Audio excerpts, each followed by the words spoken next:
You're listening to episode 8 of the Product Boss podcast. In this Minasode, I take you behind the scenes and give you a peek into my own product-based Pinterest strategy. We go over exactly what I have planned in hopes that you'll be inspired to create a Pinterest strategy that is right for you and your business. Let's get started. Welcome to the Product Boss podcast, where we help product-based businesses grow their sales and improve their strategies. Hey everyone, I want to introduce you to my co-host and biz bestie, Mina Kunlo-Sita, an Amazon guru that has built a multi-six-figure product-based business. And introducing the other half of the Product Boss, Jacqueline Snyder. She has helped launch and grow over 500 fashion apparel and accessory brands, even one of her own.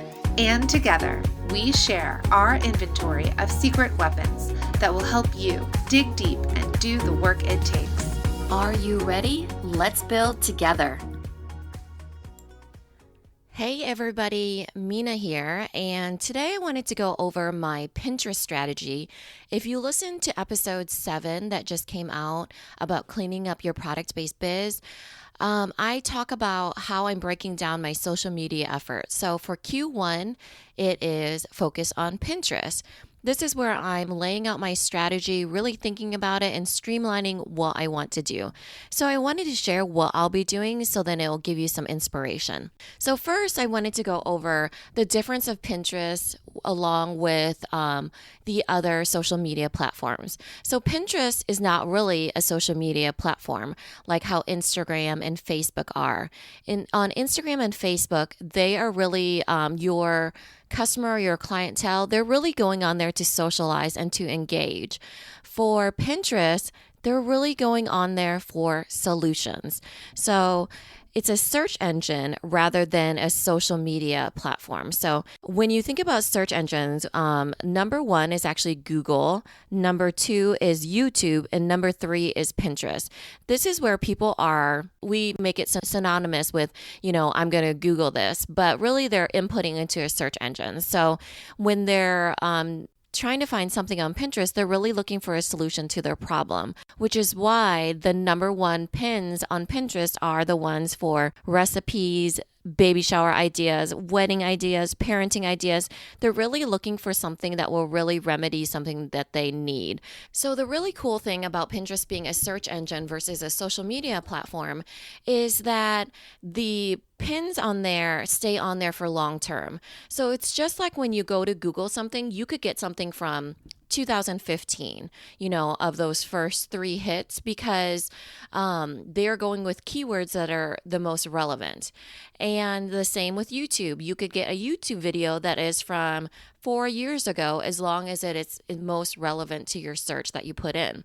So for Pinterest, they could be getting a pin or a post that I put up there several years ago, and it would still relate to what they're doing now. So that's the really cool thing about a search engine is that long-term effect, which is why I'm doing it now first for Q1, is because by the time that I get to my busy season, which is the summertime, then I really want my pins to have made their way around. So if you listen to episode 3, you'll hear me talk about seasonality. So I'm building all my social media efforts to align with my busy season. So I really want to do as much as I can in my busy season to gain more sales, get more visibility, and really get more revenue while I'm in my busy season. It's just easier than trying to get sales within my slow season.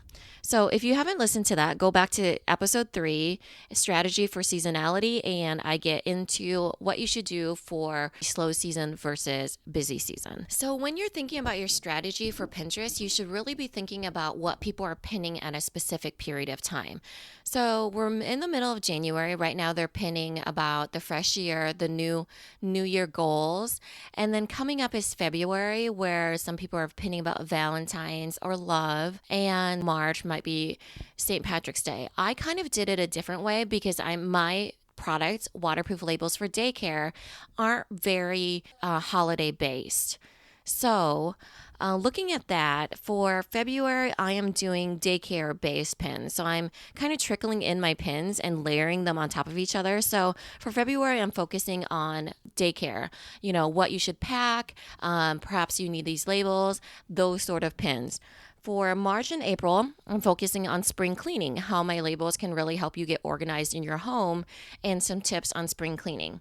For May and June, I'm focusing on camp, summer camp, and really what kids need to pack and what they need to be doing for that upcoming end of the school year. So June and July, I'm focusing on travel, what families need to do to pack for their travel plans. I will label phone chargers because everywhere we go, we have tons of family with us and they have the same exact iPhone chargers. So little tips like that. So it really plays into what my customer is doing in that time period and how I can be helping them and serving them with tips.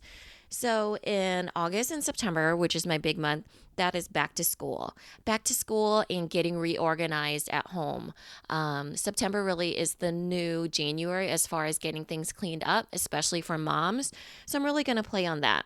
September and October, I'm going to be focusing on sports and activities for kids because a lot of the labels can be used on school equipment or it can be used on sports uniforms and dance uniforms, that sort of thing. So that's as far as I've gotten for November and December. I usually use those months to reassess what I'm doing and what I could be doing as far as my entire business. So I did not make any strategy for those couple months. Though that's when I'm reassessing. So looking at those, you really can make a strategy of your own. What is it with your products that could really stand out? Is it something for Mother's Day? Is it something for Black History Month? Is it something for October where it's breast cancer awareness? Any of those that really could be picking, the months or the holidays or the themes or the seasons of your customer really can help you create a base strategy so you can play off of that and really adjust to what you really need to do. So for the second part of my Pinterest strategy, I'm going with different sorts of pins. So I'm doing infographics, which will really be photos and tips put into one fun graphic. Or I'm going to be also pinning photos, just plain photos of my products. Third, I'm going to be doing photos with graphics. So this will be a combination of tips with my photos. And then I'm going to see which ones really resonate with my audience and my pinners and which ones they really like the best. So when it's my busy season, so June through August, like I said, I'm aligning all my social media efforts to come to those busy months, then I'm going to be putting ad money towards the ones that I know are really doing well because I know that people love those particular pins and I know that really hits with what my customers are really wanting. So again, I am testing out the different types of graphics and then I am putting ad money, doing promoted pins on the ones that really hit home with my audience. So the other thing that I'm doing is that I'm going to be testing out buyable pins for Shopify. My e-commerce site is on Shopify and there are buyable pins. What buyable pins and buyable posts means is that your customer is seeing those posts or pins and they're buying right there on that platform. So they're not having to leave Pinterest to make that purchase. And I can see if that is really helping my revenue as far as my e-commerce and really layering on the different pins that people are really liking. I'm really focusing again on to test out my pins, seeing what's popular, seeing what's really helpful for my customers and seeing what they're repinning. And then also I'm streamlining my strategy. If I see a particular pin, let's say infographics are really popular with my audience, I'm going to create variations of that for every single audience that I have. So let's say an infographic for daycare is doing particularly well. Then I'm going to do that for camp. I'm going to do that for back to school. I'm going to do that for home organization. And then I'm just going to keep doing variations. Just like when I was talking about in episode 3 about seasonality, how with your products, one of the best ways to expand and grow your product line and also make sure that you're offering what people want is that you're creating variations of your products. So basically seeing what's popular with your audience and then creating variations of that, whether that's a 2-pack, a different design of the same thing. It's because it's a really really popular product and it's selling well. Well, the same goes for marketing. If a particular post is doing well, let's say an infographic for daycare, I'm going to do variations of that for every single use and purpose I have for my labels. So it really makes it easy for me when I'm creating content and also serving my customer base in the way that they like to be served, and then also with the products that they really need during that time period. Jacqueline and I will talk a little bit more about this, but we always talk about money, quality, and time. So that goes for social media too. Is your money being in the best use? Are you providing quality content at the best possible way? And are those people needing that type of quality? Do they want something that's not so stellar? Is that okay with just putting things out? Because sometimes it is, that's the way it is for Twitter, for instance. You don't need to be putting out stellar stuff for Twitter. It's just a timing thing. So that leads me to my third thing, which is timing. So again, that's money, quality, and timing. Are you really putting your efforts in where they need to be? And are you aligning your strategy with what it needs to be at that time? So when thinking about Pinterest, what really works for you? What type of content do you already have that you could be turning into pins and posts? What type of products are you offering that could be really flipped to be really thought about in like a gift form? Like, is it a Mother's Day gift? Is it a new mom's gift? Is it a dad's gift? Anything like that you could be really putting into a post. Also, different fun ideas. Could it be turned into a baby shower idea, a wedding idea?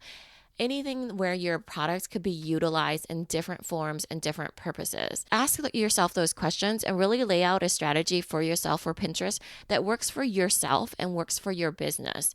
Every strategy is different and every bit of timing is different. So again, that money, quality, and timing. So I hope that helps and hope that inspires you to create a Pinterest strategy that's right for you and your business. And we will talk to you next time on Thursday's episode, where we'll be talking about manufacturing your big idea. It's actually my favorite episode, so make sure you tune in for this Thursday.